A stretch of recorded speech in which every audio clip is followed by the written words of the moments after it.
Le tout nouveau pape Léon XIV vient à peine d'être élu, qu'il doit rapidement se mettre à la tâche pour gouverner la barque de l'Église catholique, une barque ballottée par bien du vent et des vagues en ces temps de crise aussi bien à travers le monde qu'à l'intérieur même de l'Église catholique. Notre question de discussion cette semaine, choisie par Ariane Beauferré, quels sont les principaux défis qui attendent le nouveau pape Léon XIV? Moi, je pense qu'il y a un grand défi et c'est ce par quoi il a commencé son discours de pape et qu'il l'a terminé, c'est la paix.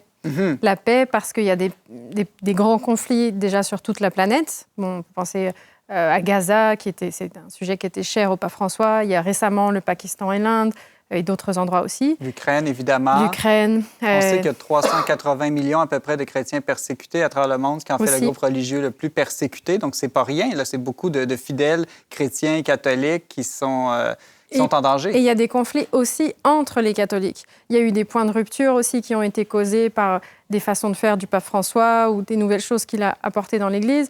Et donc, ça va être la difficulté de faire cette continuité, mais dans la paix aussi, en apaisant peut-être certaines tensions qu'il peut y avoir. Donc, c'est intéressant, la paix donc à l'international, mais la paix à l'intérieur de l'Église. Est-ce qu'on pourrait pousser plus loin puis dire la paix à l'intérieur même du cœur de l'homme? C'est-à-dire que est-ce qu'on n'est pas dans une époque où chaque être humain se sent souvent morcelé, divisé? Oui, puis ça vient aussi avec une peur qu'on a de ne pas croire que l'amour de Dieu est inconditionnel aussi, puis qu'il est prêt à nous pardonner dans sa grande miséricorde. D'ailleurs, on est dans l'année de la miséricorde. Et c'est aussi quelque chose dont le pape Léon XIV parlait dans son premier discours, de cette nécessité de croire que oui, Dieu nous aime au travers de tout ça et qu'il nous veut unis et qu'on le suive aussi. Benjamin Boivin, quel est, selon toi, un autre grand défi qu'attend le pape Léon XIV? Bien, on comprend facilement pourquoi il a été choisi, dans le sens où il est un peu tout à tous, là, le nouveau pape. Là. Il y a plusieurs aspects dans son identité qui sont finalement étrangement recoupés dans sa personne. Une difficulté qu'il va cependant rencontrer probablement, c'est qu'en s'étant positionné si rapidement comme le successeur de François, pas seulement le successeur de Pierre, mais vraiment le successeur de François, il va s'être vraiment positionné comme le représentant d'une partie de l'Église, qu'il le veuille ou non, finalement. Hein. Peut-être que c'est injuste, mais il y a des gens qui, rapidement, vont choisir qu'il n'est pas leur pape. Et on peut critiquer ces gens-là, on peut penser qu'ils ont tort, mais c'est une réaction qui est prévisible. Et le défi, je pense, le plus important qu'ils vont rencontrer dans les prochains temps, c'est d'assurer la continuité avec le pape qui l'a précédé immédiatement, mais aussi avec tous les papes d'auparavant, et de réussir à refaire l'unité dans une Église qui a quand même été blessée. Donc, une unité dans le temps. C'est ça, une unité dans le temps, et dans une Église qui a été blessée, finalement, par... à tort ou à raison, hein. Il y a beaucoup de gens qui ont eu des critiques à formuler au sujet du pape François, qui ont été injustes avec lui, qui l'ont mal compris parce qu'il a été mal représenté dans les médias, qui l'ont mal reçu parce qu'ils étaient indisposés à être remués de la manière dont le pape François a cherché à remuer les fidèles. Mais pour toutes ces raisons-là, il y a des gens dans l'Église qui ont été blessés par ce pontificat. Et en se positionnant aussi clairement comme son continuateur, il va devoir faire un effort de réconciliation à travers les différentes parties de l'Église.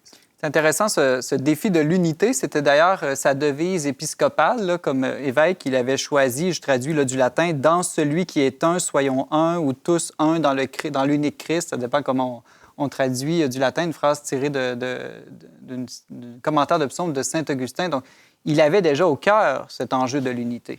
Oui. Mais moi, plus précisément, par rapport à ce que Benjamin dit, je situerais son défi aussi aux États-Unis, parce que comme c'est le premier pape américain, je pense que du point de vue des cardinaux, ça envoie un message intéressant dans le contexte où, évidemment, le pape François, avec ses sensibilités, quand même, je dirais, c'est quand même mis à dos beaucoup de catholiques aux États-Unis.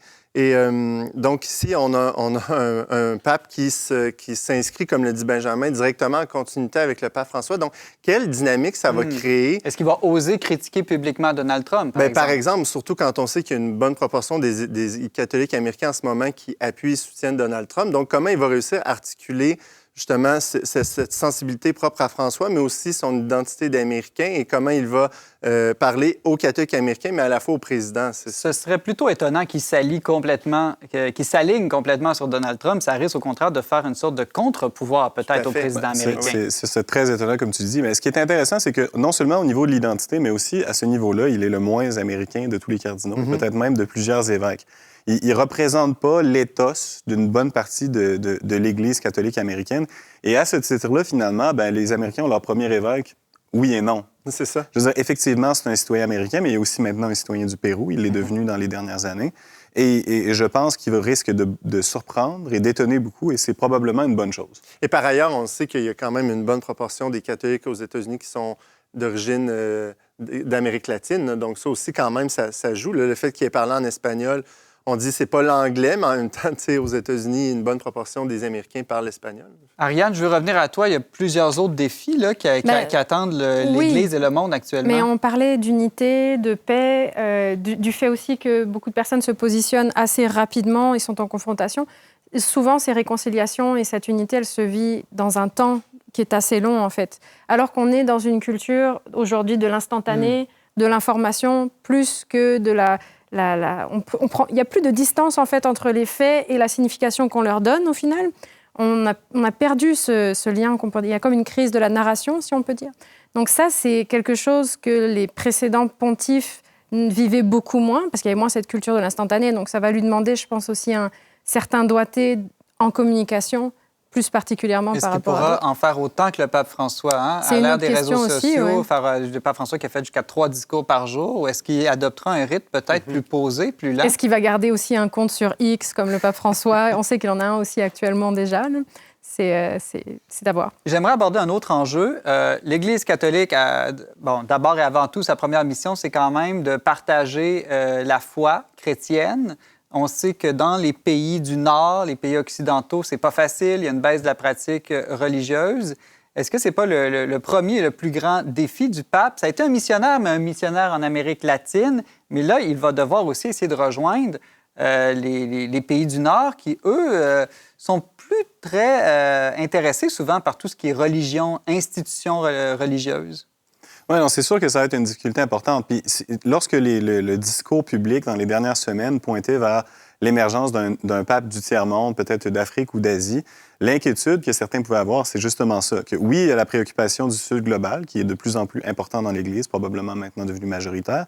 Mais après tout, il y a tout le Nord, tout le monde occidental qui est vraiment dans une post-chrétienté, où finalement, qu'est-ce qu'on fait avec ces gens-là? Qu'advient-il de la nouvelle évangélisation dont parlait Jean-Paul II et dont parlait Benoît XVI?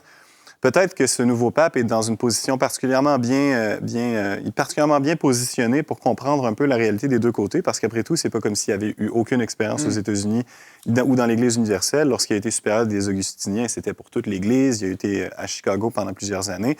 Et puis, ses responsabilités en Amérique du Sud sont récentes. Et après tout, aujourd'hui, en Amérique du Sud, certes, la population est plus catholique, disons, qu'aux États-Unis, mais malgré tout, il y a une crise de la sécularisation qui se vit dans cette région-là du monde aussi. Et dans son tout premier discours, là, il a parlé d'une Église missionnaire. Il a été lui-même missionnaire, donc j'imagine, et c'était aussi un axe principal du pontificat de François, qu'une Église en sortie, là, qui ne reste pas repliée sur elle-même. Donc, on peut penser qu'il va avoir ce souci d'aller rejoindre ceux qui se sentent ou se croient loin de Dieu ou de l'Église. Oui, on peut raisonnablement l'estimer. Puis par ailleurs, il est probable qu'il ait des compétences de gestionnaire supérieures à celles d'autres parce qu'il a été très actif dans le gouvernement de l'Église à différents niveaux, dans la vie religieuse et puis dans la curie romaine. C'est aussi une chose dont on a peut-être moins entendu parler dans ce conclave-ci, mais c'est une responsabilité très importante du pape d'assurer la saine gestion du gouvernement de l'Église pour éviter des scandales, qu'ils soient financiers ou d'autres natures. Mais ça va être intéressant aussi parce que quand on parle d'une Église missionnaire, d'une Église en sortie, puis même dans son discours, il a parlé aussi d'une Église inclusive. En tout cas, il ne l'a pas formulé comme ça tout à fait, mais de quelle manière ça se met en pratique, ça? Parce que le pape François le fait d'une certaine manière qui lui était propre et qui n'a pas toujours plu à tout le monde. Est-ce que c'est la seule manière de le faire?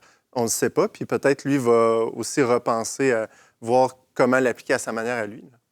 Donc, ce sont de nombreux défis. On verra lequel il va affronter ou décider d'affronter en premier. En tout cas, si on se fie à son discours, c'est le défi de la paix, comme Ariane l'a souligné, qui semble avoir mis au cœur de son pontificat. On restera attentif et il n'est pas impossible qu'on en reparle, évidemment, dans les prochaines semaines, mois, années, parce que, comme l'a dit Benjamin, il pourrait être là assez longtemps, hein, ce pape Léon XIV. En effet, je veux dire, s'il vit aussi longtemps que le pape François, il pourrait être là une vingtaine d'années. Il a quel âge déjà? Il a 69 ans. Alors, effectivement, on apprendra à le connaître sur un temps long et non dans l'immédiateté. Exactement. Alors, merci à vous trois. Si vous voulez nous partager vos impressions, votre opinion, vous pouvez le faire directement sur la page YouTube du Verbe Média ou encore en nous écrivant à verbomoteur@leverbe.com.